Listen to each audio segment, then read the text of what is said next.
Hi guys, so today I am going to be bringing you game 2 of my exciting Los Altos Juiced Frogs 1-star Heisman Challenge Dynasty. And as you can see from this graphic, we were torn to shreds by Utah. Literally, considering that my mascot is a stuffed animal, I can just imagine him getting shredded in a shredder by the Utah Utes. And now we're going up against the Fresno State Bulldogs, who also has a dominating advantage in terms of skill level. So here we are in an away game in the rain in the San Joaquin Valley.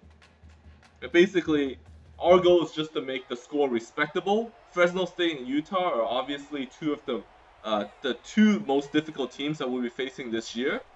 And basically, we want to at least improve on our performance from last week. I mean, I expected to lose last week, but I did not expect to lose by 35. I was expecting something around 21 points. So hopefully we can get better than 21 points this game. And first to 10, great start. I hit Maxwell for another long touchdown. Actually, no, it's Newton.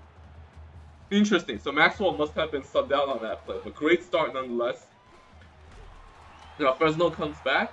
They run a lot of no huddle, and they were able to get a first down on 3rd and 3.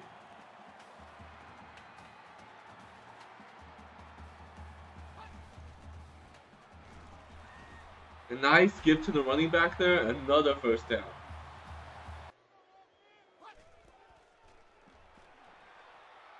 Nice pass to Adams right there by Waters, and they are knocking on the door.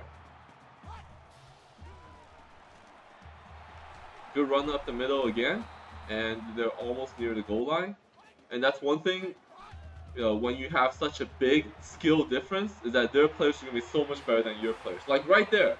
I think my defender even had him covered, but his receiver was just so good. He was able to jump up and just get the ball.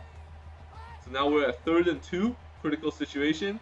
And luckily I was able to hit Cohen across the middle for a short gain. And it basically keeps the drive going. Now 2nd and 10, I just get hammered.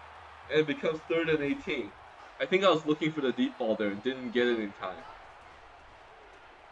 But luckily here, I go on a deep ball, and I thought the guy was open, but it was tipped away by the safety at the last minute. And 4th and 18, I kind of had to punt. But luckily, on 3rd and 10, Fresno State was not able to convert either, so I get the ball right back. All my receivers are covered again. I shake off one defender and then go down. So take another sack, and now it's 2nd and 21. And then bam, sacked again, 3rd and 29.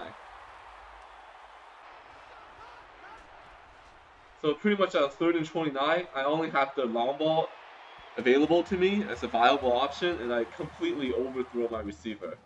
And I think he was covered anyway. So Fresno State gets the ball right back. And nice first down there. But overall, this is already a better start than the Utah game. Like, I'm not getting completely blown out of the game, even though I've already had a couple ineffective possessions. And here, just a great play by the quarterback, just showing you the difference in quality, shaking off a defender and hitting the receiver within the 5-yard line. And now it's 3rd and goal. Huge pass to the back of the end zone, and very lucky that the receiver stepped out of bounds. And I was able to hold them for a field goal. This time, I don't even know why I threw this across the middle. Like, it was clear that the guys across the middle were covered, but bad decision on my part. And now Fresno State gets very good field position on my side of the field. A nice misdirection play with the cut and with the pitch at the end. Nice option / misdirection play, and Adams takes it all the way in for a touchdown. And now I'm down by 10. So as soon as I say that things are going well, that happens. But luckily I was able to hit Maxwell over the middle for a huge gain. And I think one thing I want to improve upon in my second game is that I really want to improve upon my execution in the final third. As you guys may remember from the first video, I was in the red zone once, and it was an interception, and that cost me 7 points, which would not have won me the game, but it really feels bad to throw interceptions in the red zone. And this time I was able to hit my receiver for a touchdown. So I'm still in this game, only down by 3. And here on 3rd and 1, I ran a 5-2 blitz, and I was able to stop the quarterback behind the line of scrimmage. But they decided to go for it on 4th and 3. It's a very critical down at this point in the game. And for some reason, they decided to chew off the clock, which is interesting. That kind of shows you that they don't have a lot of confidence in making it. And the quarterback decides to scramble outside, goes with the option pitch, and I stop the pitch man behind the line of scrimmage. Huge defensive stop to get the ball back with 59 seconds left. And long ball here to Maxwell. And he takes it all the way to the house. And Los Altos Juice Frogs have reclaimed the lead. Unbelievable. So now on 3rd and 6, the receiver catches the ball, but he's out of bounds. And I stopped him on 3rd and 6. I have 24 seconds to try to do some additional damage. And knowing that Fresno State will get the ball to start the second half, I wanted to put some points up. And same interception. I don't know why I threw that. It was even worse than my first interception. Like, the guy was not open at all. And now Fresno State gets a great opportunity to kick a field goal. So they get a first down. With 3 seconds left, the field goal is up. It hits the post and out. Extremely lucky. Usually on Heisman difficulty, the computer always makes that field goal. But fortunately for me, they missed it. Maybe it was because of the rain today in the San Joaquin Valley. Nice pass here by the computer. And Fresno State is on the march again. Plenty of time. That's always a bad sign. And they got a huge gain to the receiver on crossing route. Watson goes back to pass this time 2nd and 6. And ooh, finds the dreadlocks guy there. And now they are near the goal line again. And on 3rd and goal, the running back takes it all the way in with a dive. So now 24-21, I am down again. I go for the long ball again, and this time Maxwell's got it. And this is the difference between Maxwell and some of the better speed receivers on the better teams, is that he is not able to outrun a good secondary like what Fresno State has. But here, Cunningham on a slant, he takes it all the way to the house.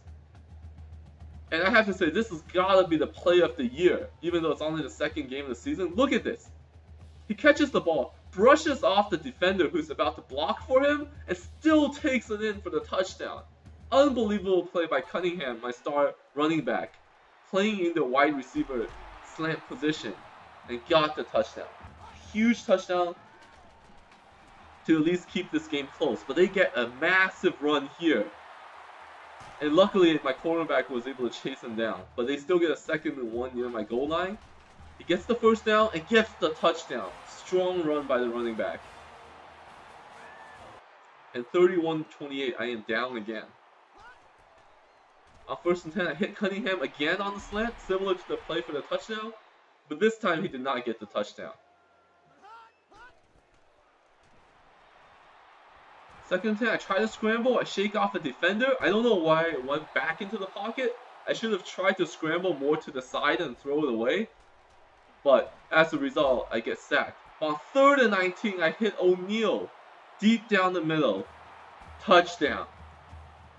And I think O'Neal subbed in for Maxwell on that play, but he still had enough speed to get that touchdown. Nice misdirection here by Watson, and he gets a first down. Nice misdirection again, and I keep getting fooled on these because I know that there's such a big difference in the skill level that I just want to gamble a lot on my run defense, which didn't work out very well. Here, a lot of time for the quarterback, and he gets a nice completion near the sideline. So now Fresno State drops back to pass again on 2nd and 10. And the lob pass, and I was able to pick it off.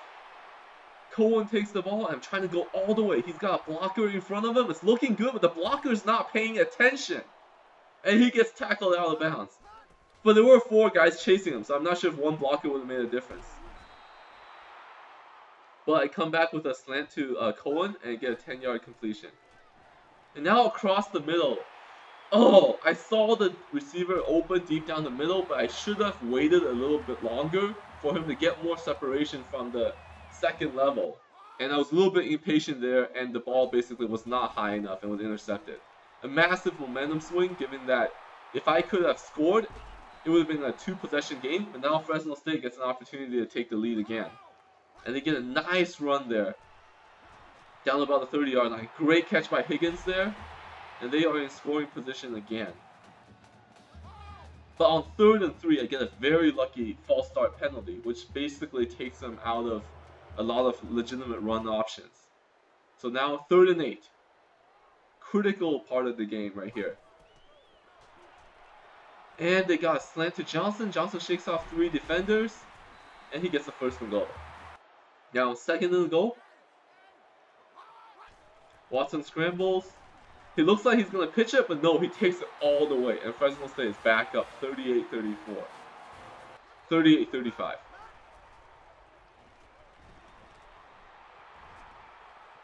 Here, nice pass to Cohen. I think I had good protection in the pocket there, and I was able to wait long enough for Cohen to come all the way across. And Kendrick, he's actually my backup quarterback. I did not realize this until later. But my starting quarterback, Harrell, who has a 68 overall, was knocked out of the game in the 1st quarter. And I had been playing with Kendrick this whole time. I did not even know it. And I take a sack. And 3rd and 19. Critical down again. But boom! O'Neal comes up huge! He gets the ball when it looked like he was covered for sure.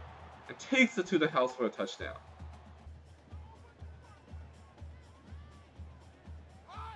So Fresno State's back on offense, down by 4.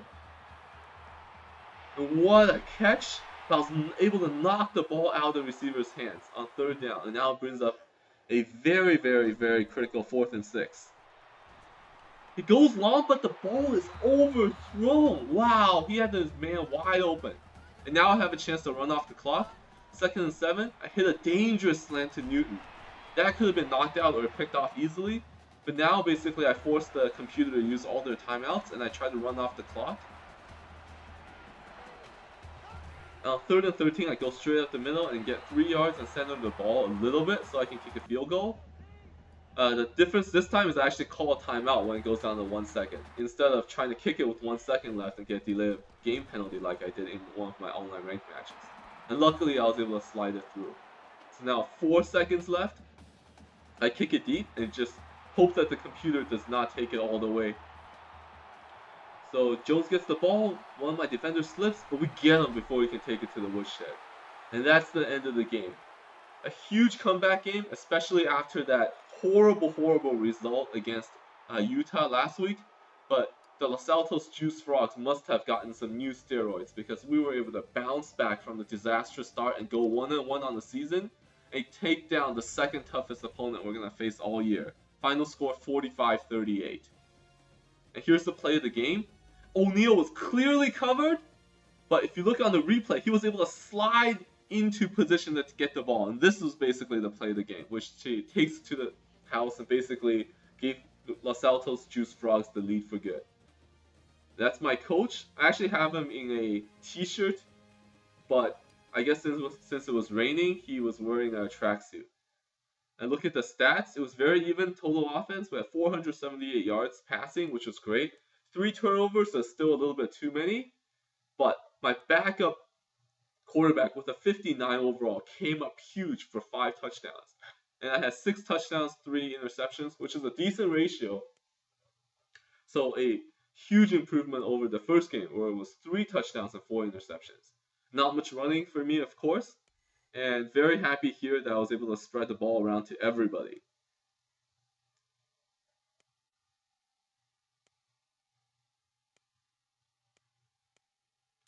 So that's the end of the game.